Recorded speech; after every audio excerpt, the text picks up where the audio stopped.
Alors, je reprends. Alors, le quatrième épisode, il est plus pédagogique.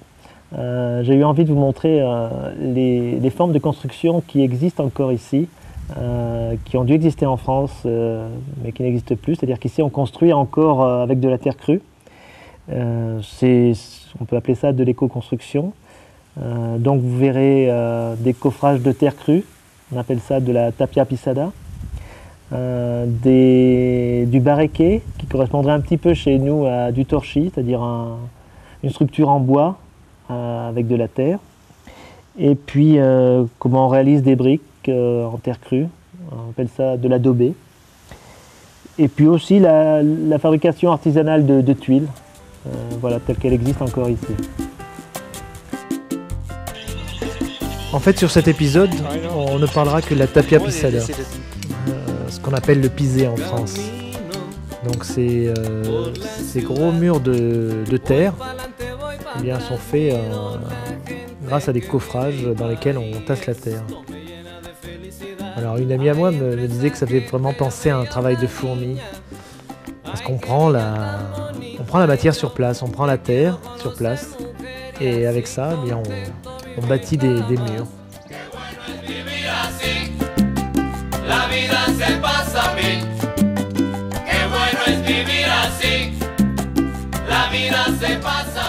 Alors tout ça fonctionne avec une équipe de 4 personnes. En général, il y a une personne qui prépare la terre, là c'est Luis, c'est le maestro, c'est le chef de l'équipe. Et puis une personne qui va la transporter. Alors généralement c'est dans un sac et c'est sur l'épaule. Voilà.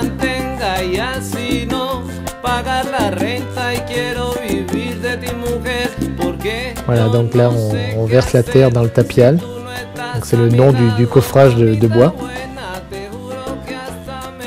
Et là il y a quelqu'un qui doit tasser la terre.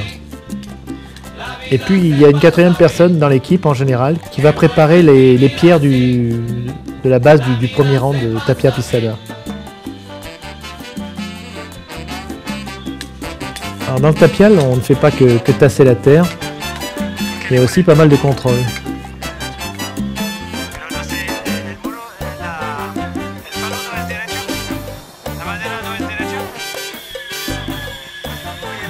C'est vrai que la tapiale bouge beaucoup et qu'il faut contrôler surtout l'aplomb du coffrage.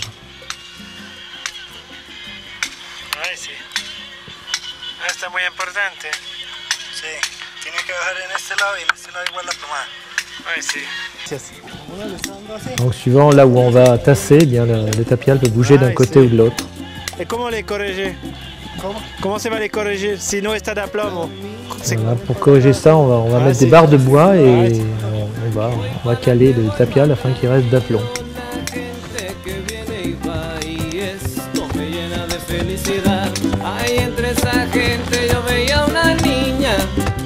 Ay, qué niña tan bonita y yo te quiero conocer, mujer, y así contento vivir nada más.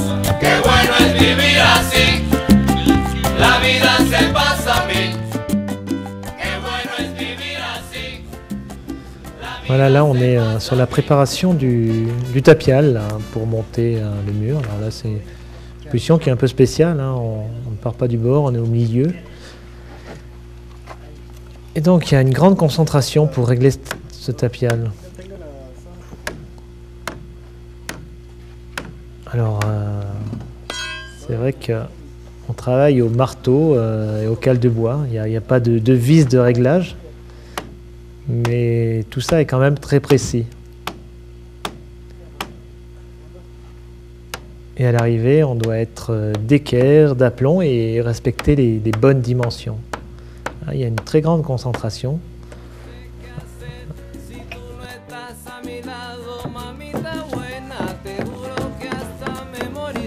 Alors quand je les vois, je vais dire amarrer ce tapial, c'est vrai que j'ai l'impression de marins qui préparent une barque. On pourrait même dire des pirates. Et c'est un vaisseau qui ne va pas aller sur mer, mais plutôt sur terre. Et c'est vrai qu'avant de s'embarquer, eh bien, il faut que tout soit d'aplomb, que tout soit correct.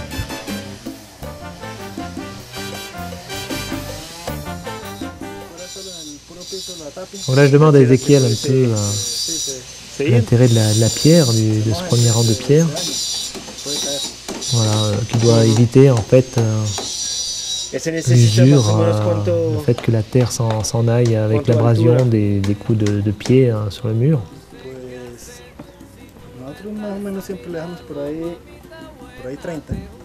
Voilà, et on met à peu près en général 30 cm d'épaisseur.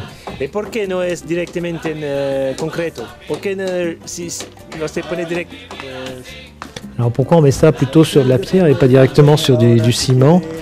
En fait, ça pourrait se poser directement sur du ciment, mais c'est vrai que pour un aspect esthétique, c'est quand même beaucoup plus joli sur un premier rang de pierre. Ça marcherait comme cargué.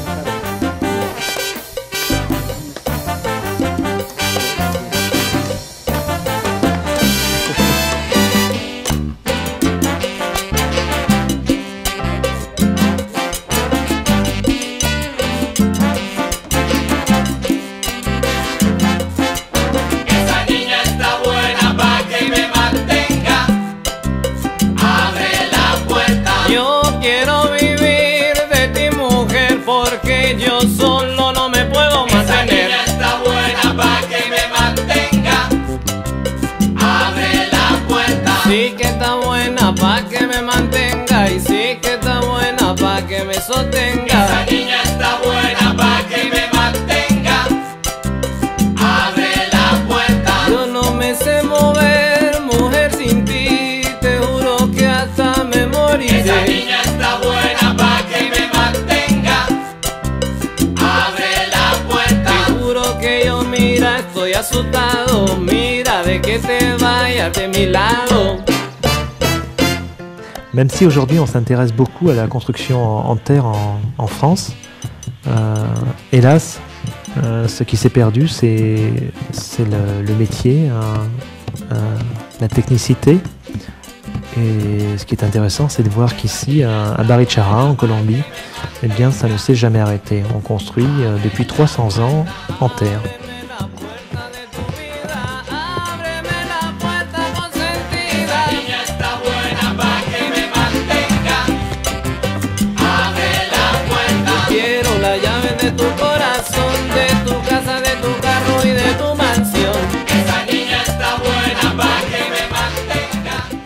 Alors ici en Colombie, on donne souvent le titre de docteur à des personnes qui n'ont pas le diplôme. Mais là, je peux dire que j'ai trouvé un vrai docteur, et Luis, je l'appellerai toujours Docteur Luis de la Tapia. Voilà. J'aimerais bien que cette vidéo rende hommage à ces 4 personnes.